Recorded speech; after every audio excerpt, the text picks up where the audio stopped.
Okay, so first of all, I'm going to import matplotlib.pyplot as plt. Then I'm going to do fig is equal to plt.figure, open and close brackets. Then we need to do ax1 is equal to fig.add_axes. Then we need curved brackets and square brackets, and inside these square brackets we need to put 4 numbers. For the time being, I'm just going to put in 0, 0, 1, 1. Now these 4 numbers are the left, the bottom, the width, and the height. Then I will put in plt.show, open and close brackets. Then we can run this. Of course, we don't have any data in here, so we just get a blank plot. But from left to right, the numbers go from 0 to 1. So for the first number, you need to put in a number between 0 and 1. Then from bottom to top, the numbers also go from 0 to 1. So for the second number, you also need to put in a number between 0 and 1. So the first 2 numbers decide where the bottom left-hand corner is going to go. And the next 2 numbers decide how big the plot is going to be. Now I will copy this and I will paste it 2 times because I want to have 3 subplots altogether. And I'll change this to axes 2 and axes 3. Then we'll change the numbers here. Because I want the plots to be stacked on top of each other, I'm going to leave the left as 0 and leave the width as 1. And we'll just be changing the bottom and the height. So for the first axis, I'll leave that starting at 0. And then I'll change the height to 0.33 as I want it to take up a third of the page.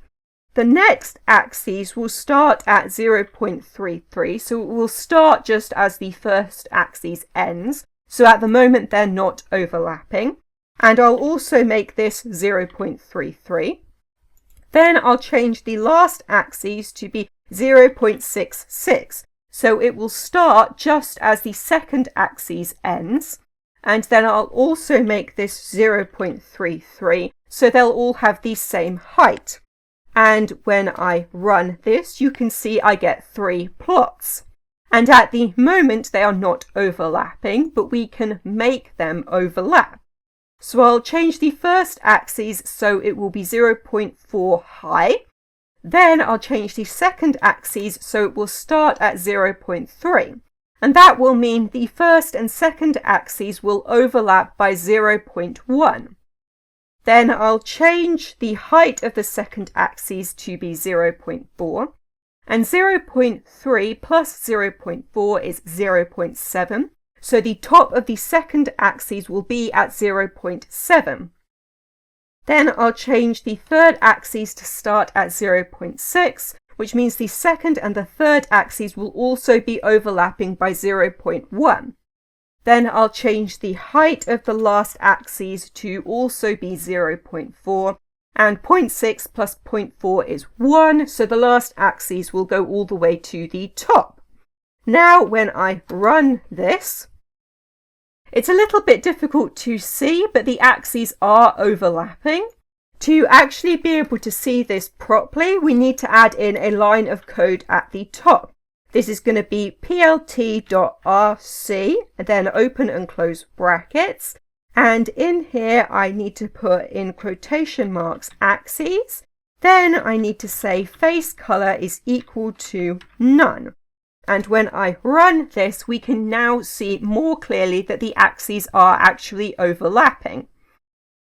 This is because RC stands for runtime configuration, and so these are the default settings which are used by matplotlib, and we can use these to change all of the axes at once instead of changing the axes individually.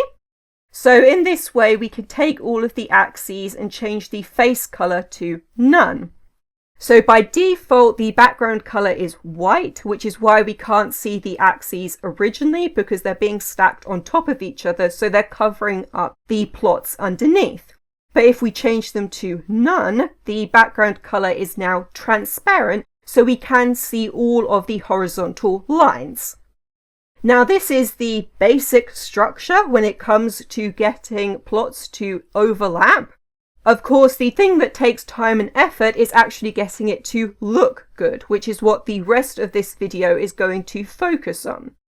Let's start by actually putting in some data so we have something to plot rather than just having empty subplots. Then we'll actually plot this data. So I have ax1.plot, and then in brackets I need the x values and then the y values, and I also want to give this a color, so I'm going to make it red. And now we have our first bit of data being plotted. I'm going to copy this 2 more times, and we'll change this here to 2, and this to 3, and this to 2, and this to 3, and then I'll change the colors. So we'll make this blue and make this green. And now we've got some data here. The first thing we're going to want to do is remove the extra horizontal lines, and all of these lines are called spines. So we're going to do ax1.spines, then square brackets, then quotation marks, and we're going to start by removing the top line, and this is going to be set underscore visible, then in brackets we'll put the word false. And you'll see that line has now been removed. Then I'll copy this, and I'll also remove the top spine from the second axis and get rid of that as well. Then if I paste this, we'll change this to 2 again, and for the middle axis I also need to remove the bottom spine. And then I'll copy this and paste it, and I also need to remove the bottom spine for axis 3. Then we want to get rid of the tick marks and the numbers. So for axis 3, I'm going to move this to the top. So that's going to be xaxis dot set underscore ticks underscore position brackets quotation marks top. And that moves the numbers to the top. Then for the middle axis, I'm just going to get rid of the numbers. So this is going to be axis.get underscore x axis open close brackets dot set underscore visible. Then in brackets, I need to put false. And that gets rid of those numbers. Then let's move the y-axis for the middle plot to the right-hand side. So this is going to be ax2.y-axis.tick underscore right, open and close brackets. And that moves to the right-hand side. Now let's add in some axes labels for all of the y-axes. So ax1.set underscore y label, open and close brackets, and in here in quotation marks I need to put the text that I want to show up as the label, so I'll just have ax1. Then I also want to change the font color here, so I'll do color equals red so it matches the line. Then I'll copy this and paste it twice and change it so that it works for the other 2 axes as well. So this changes to 2, this changes to 3, this needs to be blue, and this needs to be green. Then we want to move the axes label for the middle plot to the right hand side. So that's going to be ax2.y-axis.set underscore label underscore position, and then brackets and quotation marks and right. And now that is on the right hand side. Then let's change the color of the numbers and the tick marks for the y-axis.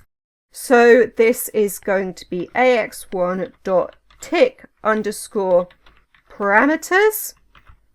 Then it's going to be axes equals quotation marks y. Then I need to have colors, and this is colors with an S this time. It needs to be plural. Then I can make it red. And you can see that they've changed color. Then I'll copy this 2 times and change it so it works for the other 2 axes as well. So this needs to be blue and this one needs to be green. And we've now changed the colors of the numbers and the tick marks. Next thing I want to do is change the color of the actual lines. And as I mentioned earlier, these lines are called spines. So ax1.spines, and square brackets and quotation marks and left and dot set underscore color. And then we need brackets and quotation marks, and this is going to be red. Then I can copy this and paste it twice and change it so that it works for the other axes as well. So this needs to be blue and this needs to be green. And there's one thing that we need to change for the middle axes, which is to change this from left to right because we moved the y-axis to the right-hand side. Now there's one problem with this, which is that this black line here is overlapping with the red axes. And there's also the same issue here, though it's less noticeable. And this is because axis 2 is being plotted over the top of axis 1. So this black line here is actually the left-hand spine of axis 2. So there's a couple of different ways that we can fix this. To start with, we can just remove it. So ax2.spines, then square brackets, quotation marks, and left, and dot set underscore visible, and then in brackets we need false, and that gets rid of that line.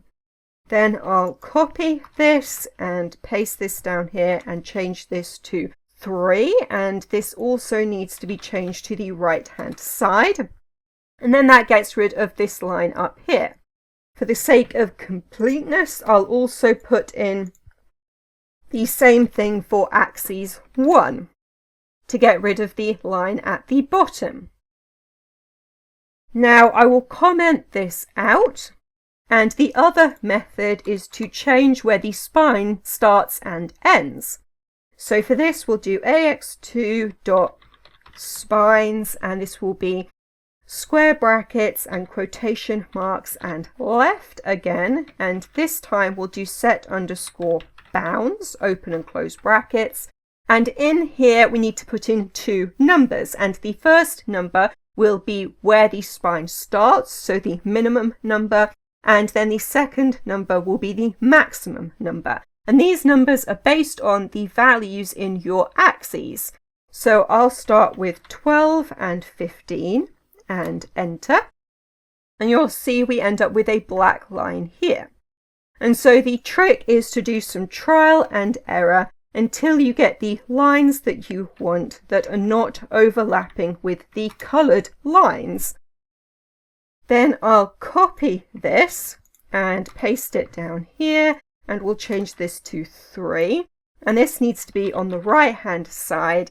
And then I need to change these numbers because they're now based off of the numbers in this axis here. So we'll do 115 and then also 129.8 because I have done this before, so I know the numbers that I need. And I don't need to bother doing this for axis 1 because axis 2 is already being plotted over the top of that. So this black line down here doesn't overlap with the blue line. The final step is to save this figure. So we'll do fig.savefig, open and close brackets, and then in quotation marks I need to put the name of the file that I want. So overlap underscore axes.png, Then I need b box underscore inches equals, and in quotation marks I'll put tight. And this part is important to make sure that when the figure is saved, it includes all of the axes labels and all of the numbers as well. Okay, so in this video I have shown you how to get axes to overlap using matplotlib in Python, and that is everything.